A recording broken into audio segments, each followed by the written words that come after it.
Hi hello అందరికి నమస్తే, welcome to our channel. నా పేరు రవీందర్. సో ఎగ్జిట్ పోల్స్కి సంబంధించి ఇంకా దానికి సంబంధించిన చర్చ ఇంకా కొనసాగుతూనే ఉంది. ఎందుకంటే రేపు ఎలక్షన్ రిజల్ట్ వచ్చేదాకా దీనికి సంబంధించిన చర్చ అయితే ఉంటుంది. సో ఆయా పార్టీలకు సంబంధించినటువంటి ఎగ్జిట్ పోల్స్ వాళ్ళ అనుకూల పత్రికలు అయితే ఇప్పటికే ప్రచురించుకున్నారు. అయితే సాక్షిలో ఈరోజు నేషనల్ మీడియాలో వచ్చినటువంటి వాటికి సంబంధించి ఎంతవరకు వాటి క్రెడిబిలిటీ ఉంది ఏంటనే దానికి సంబంధించి అయితే ఒక వార్త హైలైట్ చేస్తారు వాళ్ళు. సో దానికి సంబంధించి చూస్తే లెక్క ఏదైనా ఫ్యాన్ పక్క అసెంబ్లీ ఎన్నికలపై మెజారిటీ జాతీయ రాష్ట్ర మీడియా సంస్థల ఎగ్జిట్ పోల్స్ స్పష్టీకరణ. దేశవ్యాప్త యంత్రాంగం ఉన్న టైమ్స్, అదేవిధంగా దైనిక్ భాస్కర్ గ్రూప్ల ఎగ్జిట్ పోల్స్లో ఇదే మాట.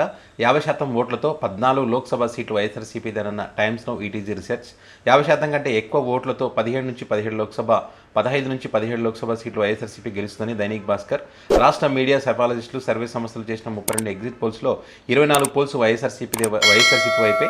బీజేపీ బదిలీ చేసే India Today group, NDTV, Zee న్యూస్లో ఎగ్జిట్ పోల్స్లో మాత్రం భిన్నంగా వెల్లడి. ఈనాడుతో భాగస్వామ్యం ఉన్నటువంటి సిఎన్ఎస్ న్యూస్ 18 ఎగ్జిట్ పోల్స్ ఇదే దారి. 2021లో బెంగాల్లో, 2020లో రాజస్థాన్, మధ్యప్రదేశ్లో తప్పులో కాల్ చేసిన ఇండియా టుడే ఎగ్జిట్ పోల్స్. తాజాగా ఎగ్జిట్ పోల్స్లో కనీసం వైఎస్ఆర్సీపీ గుర్తు కూడా ఫ్యాన్కు బదులుగా చీపురు చూపించిన సంస్థ. గుర్తు లేకుండా క్షేత్రస్థాయి స్థితిగతులు తెలుసుకోకుండా చేసిన సర్వేని చెప్తున్నటువంటి పరిశీలకులు. తాను ఏపీలో పర్యటించినప్పుడు సర్వేలో పేర్కొన్న పరిస్థితులు లేవని విభేదించిన జర్నలిస్ట్ రాజీవ్. మహిళలు, గ్రామీణ ఓటర్లు వైఎస్ఆర్సీపీ ఉన్నారని తానే అదే ఛానల్లో సర్వే నిర్వాహకుడితో వ్యాఖ్యలు.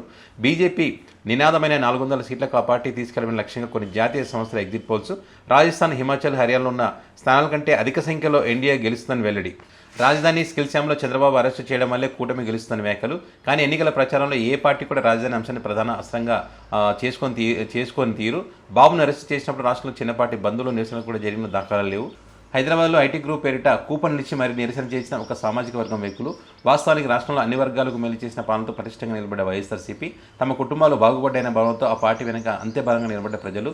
ఇవన్నీ వైఎస్ఆర్సీపీని స్పష్టంగా విజయవైపు తీసుకెళ్తున్నట్లు తెలిసిన సర్వే సంస్థలు. సెఫాలజిస్టులపై బెదిరింపులో దిగిన చంద్రబాబు, నారా లోకేష్ అని చెప్పి ఒక వార్తను హైలైట్ చేశారు వీళ్ళు. కనీస జాగ్రత్తలు కూడా తీసుకొని ఎగ్జిట్ పోల్స్ని నమ్మేదెలా. విచిత్రం ఏమిటంటే ఇండియా టుడే మై యాక్సెస్ సంస్థ శనివారం నాడు దేశవ్యాప్త ఎగ్జిట్ పోల్స్ను వెలువరించింది. దీంట్లో బీజేపీ నినాదమైనటువంటి 400 సీట్లకు ఆ పార్టీని చేర్చడమే లక్ష్యంగా ఒక రాష్ట్రంలో స్వీప్ అంటూ ముందుకు వెళ్ళినట్టు స్పష్టంగా కనిపించింది. పైపెచ్చు రాష్ట్రంలో వైఎస్ఆర్సీపీకి 2 నుంచి 4 లోక్సభ స్థానాలు వస్తాయని మాత్రమే చెప్పిన ఇండియా టుడే సంస్థ ఆ సందర్భంగా వైఎస్ఆర్సీపీ గుర్తును కూడా ఆపు గుర్తు అనేటువంటి చీపురుగా చూపించింది. విశేషం ఏమిటంటే దీన్నే తెలుగుదేశం పార్టీ తన ట్విట్టర్ ఖాతాలోనూ పోస్ట్ చేసుకుంది. మరి పార్టీ గుర్తు విషయంలో కూడా జాగ్రత్తలు పాటించకుండా చేసినటువంటి ఈ ఎగ్జిట్ పోల్స్ను నమ్మేదల. ఇక కొన్ని రాష్ట్రాల విషయంలోనైతే కొన్ని ఎగ్జిట్ పోల్స్ అక్కడ వాస్తవానికి ఉన్నటువంటి మొత్తం స్థానాల కన్నా ఎక్కువ స్థానాలు ఎన్డీఏ గెలుస్తుందని చూపించడాన్ని ఇప్పటికీ ట్విట్టర్లో పలు ట్రోల్ చేస్తున్నారు కూడా. ఇదే ఇండియా టుడే మై యాక్సెస్ సంస్థ 2021లో బెంగాల్లో చేసిన ఎగ్జిట్ పోల్స్, 2023లో ఛత్తీస్గఢ్, రాజస్థాన్లో చేసినటువంటి ఎగ్జిట్ పోల్స్ పూర్తిగా రివర్స్ అయ్యాయన్నది ఇక్కడ గమనార్హం. అంతేకాదు తాజాగా బీజేపీ కూటమికి దేశంలో అత్యంత భారీగా స్థానాలు వస్తాయని పేర్కొన్న జాతీయ మీడియా సంస్థల ఎగ్జిట్ పోల్స్లో విచిత్రమైనటువంటి తప్పులు కనిపించాయి.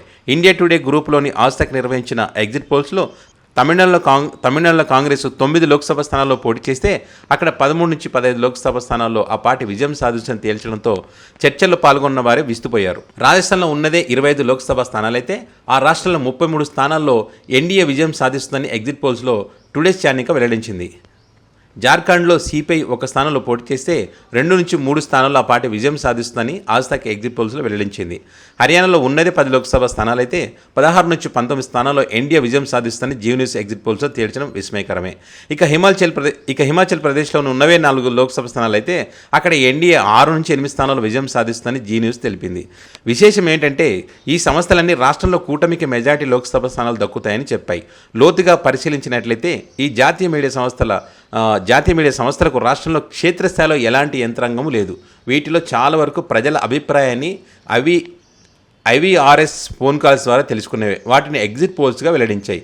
గ్రామీణ ఓటర్లు, మహిళలు, వైఎస్ఆర్సీపీకి ఎప్పుడు అండగా ఉండే బలహీన వర్గాలు ఇలాంటి సర్వేల్లో పాల్గొనే అవకాశం తక్కువ. దీన్ని బట్టి చూస్తే జాతీయ మీడియా సంస్థలు నిర్వహించినటువంటి ఎగ్జిట్ పోల్స్ జూన్ 4న పూర్తి స్థాయిలో తిరగబడతాయని స్పష్టంగా చెప్పొచ్చు.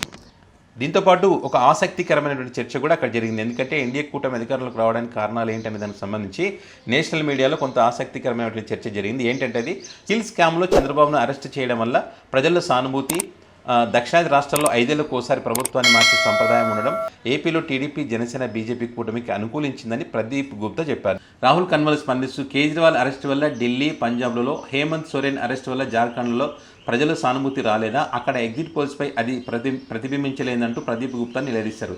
తమిళనాడులో జయలలిత, తెలంగాణలో కేసీఆర్ వరుసగా 2 సార్లు విజయం సాధించారని ఎత్తి చూపారు. వీటిని పరిశీలిస్తే మీ సర్వే శాస్త్రీయంగా లేదేమోనని అనుమానాలు వ్యక్తం చేయడంతో ప్రదీప్ గుప్తా నీళ్లు నమ్మలేరు. India Today, Axis My India exit పోల్స్లో 2021లో బెంగాల్లోనూ అంచనాలు తప్పాయి. అక్కడ బీజేపీ విజయం సాధిస్తుందని చెప్పగా టీఎంసీ విజయం సాధించింది. గత ఏడాది నవంబర్లో ఛత్తీస్గఢ్, మధ్యప్రదేశ్ అసెంబ్లీ ఎన్నికల్లో కాంగ్రెస్ విజయం సాధించిన చెప్పగా 2 రాష్ట్రాల్లో బీజేపీ విజయం సాధించింది. సో దానికి సంబంధించి ఎగ్జిట్ పోల్స్ ఏ రకంగా తప్పుగా ఉన్నాయి అనే వాటికి సంబంధించి జాతీయ స్థాయిలో సర్వే సంస్థలు ఏ రకంగా సర్వే నిర్వహిస్తున్న దానికి సంబంధించి ఒక చర్చ జరిగింది. సో దానికి సంబంధించి ఓవరాల్గా సాక్షిలో మరి వాటి యొక్క క్రెడిబిలిటీకి సంబంధించి ఒక వార్తనైతే హైలైట్ చేసి రాశారు.